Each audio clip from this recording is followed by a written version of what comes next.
Movie marketing really only has one objective: to get your butt in the cinema seat by any means necessary and capture your hard-earned dough. Any film fan worth their salt should know by now that trailers can't be relied upon to accurately depict a movie, because studios will twist things any which way to serve their bottom line. And that was certainly the case with these films. I'm Ewan, you're watching What Culture, and here are 10 recent movie trailers that totally lied to you. Number 10. Wicked.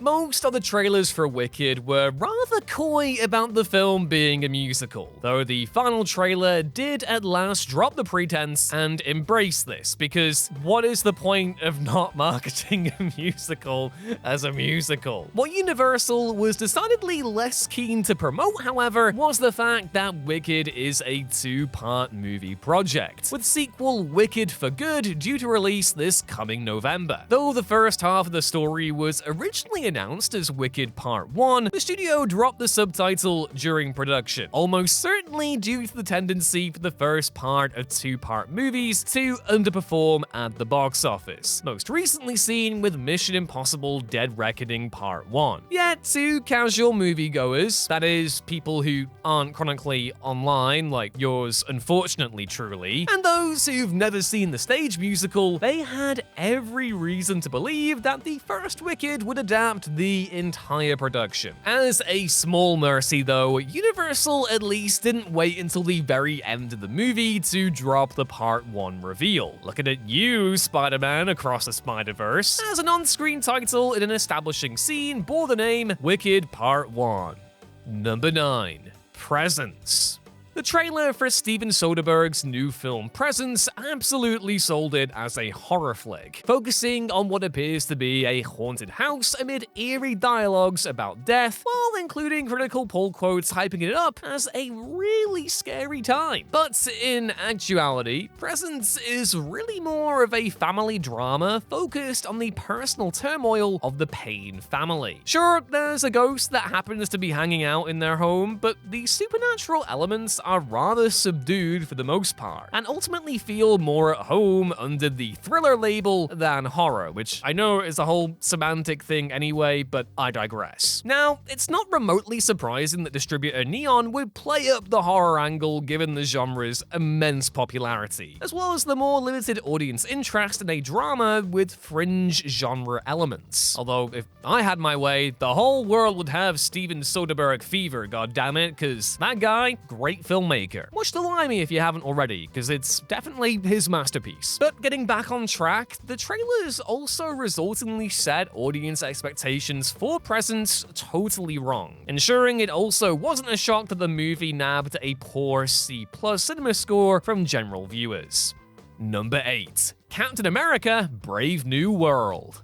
Likely in an attempt to combat the tidal wave of negativity surrounding its release, Marvel Studios made no attempt at all to hide that Red Hulk would be appearing in Captain America: Brave New World. Rather, the studio ultimately hinged most of its marketing campaign around the fact that audiences would get to see Harrison Ford's Thaddeus Ross turn into a giant red guy, implying that the supervillain would be the sequel's primary antagonist. Yet, in retrospect, this was clearly Marvel mashing the panic button with total abandon, given that Red Hulk appears for only about 7 minutes deep into the movie's third act. And more to the point, Ross's transformation into Red Hulk was clearly meant to be a surprising moment within the context of the story. Yet, because the marketing gave it away many months beforehand, audiences were basically just left impatiently waiting for the inevitable to happen on the big screen. All the same, from the trailers, you'd definitely be right to assume that Ross's transformation happens much earlier in the film, and he makes numerous appearances throughout as Red Hulk, rather than in a single, brief, late film sequence in front of that, totally very real-looking background. Oh, Marvel, where did we all go wrong? Number 7. Argylle. Most of the trailers for Matthew Vaughn's spy action comedy Argylle focused on a sequence where Henry Cavill and Dua Lipa perform a sexy dance together, and the clear implication was that Cavill would be playing the titular spy, basically a consolation prize for him never winning the James Bond role. Yet Cavill actually has less than 10 minutes of screen time in the entire movie and is playing an apparently fictional spy within the series of Argylle spy novels created by the film's real protagonist, Ellie Conway, played by Bryce Dallas Howard. Though the trailers didn't hide the movie's huge ensemble cast, they absolutely led audiences to believe that it would be focused more heavily on Cavill's spy character, even though his role is really an extended cameo at best. Granted, Argylle committed many worse sins than this, but given Cavill's status as a quote-unquote internet boif, Apple were quite duplicitous in suggesting he had a much bigger part. Number 6. The Gorge. It's almost impressive that despite the main trailer for The Gorge being over 3 minutes long, that's like some 1970s trailer game right there, it doesn't give away any one of the key tenets of the movie. If you take the trailer at face value, Anya Taylor-Joy and Miles Teller's protagonists, Draza and Levi, who are elite snipers stationed on opposite sides of a mysterious gorge, don't meet until Levi accidentally falls into the gorge and Draza heads in to rescue him. But that's not true at all. Levi actually fashions a makeshift zipline and travels across the gorge to meet Draza at the start of the movie's second act, and the two spend the next 15 or so minutes of the movie hanging out together and eventually getting amorous. That was a terrible, amorous growl. It's only when Levi ziplines back to his side that disaster strikes. The trailer cheekily flips a shot of Levi ziplining back home to suggest that the zipline fails when he first attempts to head over to Draza's side. Ultimately, this was a good choice, because the trailer wasn't misleading about the gorge's tone or general content, but simply misrepresented images to ensure audiences still had something to be surprised by. Number 5. Mean Girls. It's become an increasing trend in recent years for movie musical trailers to downplay or even wholly conceal the fact that they're actually a musical, given the genre's declining popularity over the last several years. And so, with that in mind, the marketing for last year's adaptation of the Mean Girls stage musical opted to show virtually zero footage of any character singing, despite the final film featuring over a dozen musical sequences. Rather, the trailer showed only brief slivers of context-free dancing, which certainly didn't even remotely suggest that the film would be a full-blown musical. Clearly, Paramount wanted to present it as more of a soft reboot of the original 2004 film on which the musical is based, as that was the commercially safe, albeit more grossly manipulative, option that they could have taken. Ultimately, though, the gambit paid off, as despite some audience members expressing outrage at being bamboozled with a surprise musical, Mean Girls 2024 went on to gross over $100 million worldwide. Number 4. Nosferatu.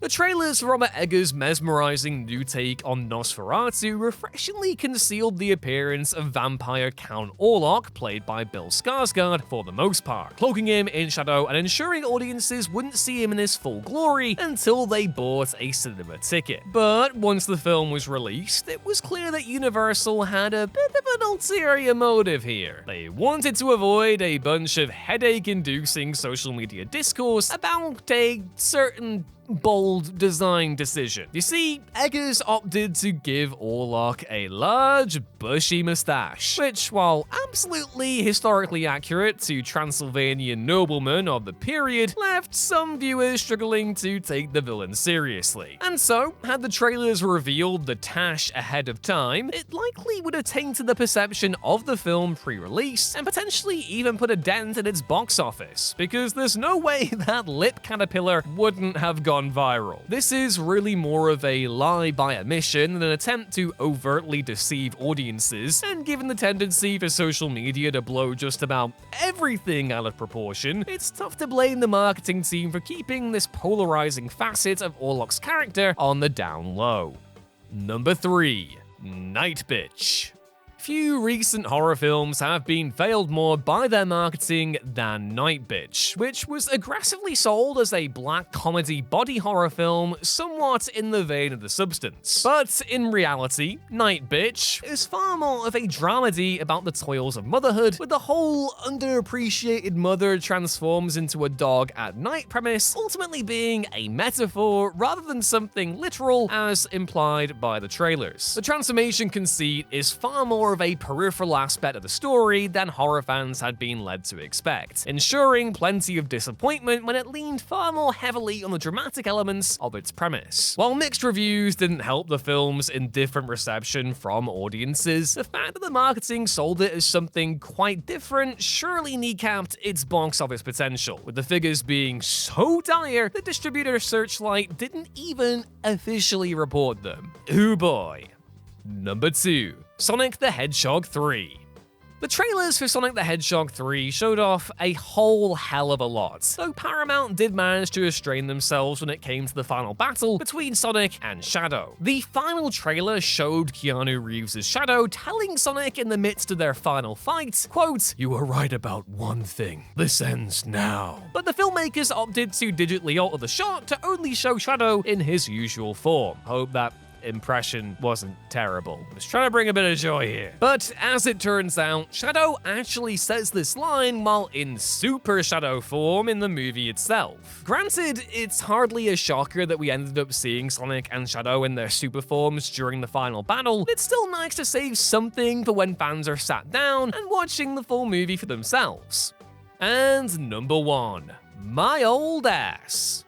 The trailers for recent dramedy My Old Ass did a remarkable job of selling the movie's enticing premise, where 18-year-old Elliot, played by Maisie Stellar, gets stoned and makes contact with her 39-year-old self, played by Aubrey Plaza. From said trailer, you'd surely assume that the film is basically a quirky buddy hangout movie centered around the dynamic between the two versions of Elliot. Yet, that's not really the case at all. Plaza's older Elliot actually only appears on screen for a few brief scenes in the first and third acts, and spends most of the film's middle portion communicating with Elliot over the phone. Plaza's screen time might total around 20 minutes, yet her presence all throughout the film's trailers certainly implies that she's a co-lead alongside actual star Maisie Stellar, who recently won an Independent Spirit Award for Best Breakthrough Performance for her work. It's still a film well worth watching regardless, though for anyone drawn to My Old Ass by Plaza's presence, it's worth knowing upfront that her role is a rather small supporting one rather than anything substantial.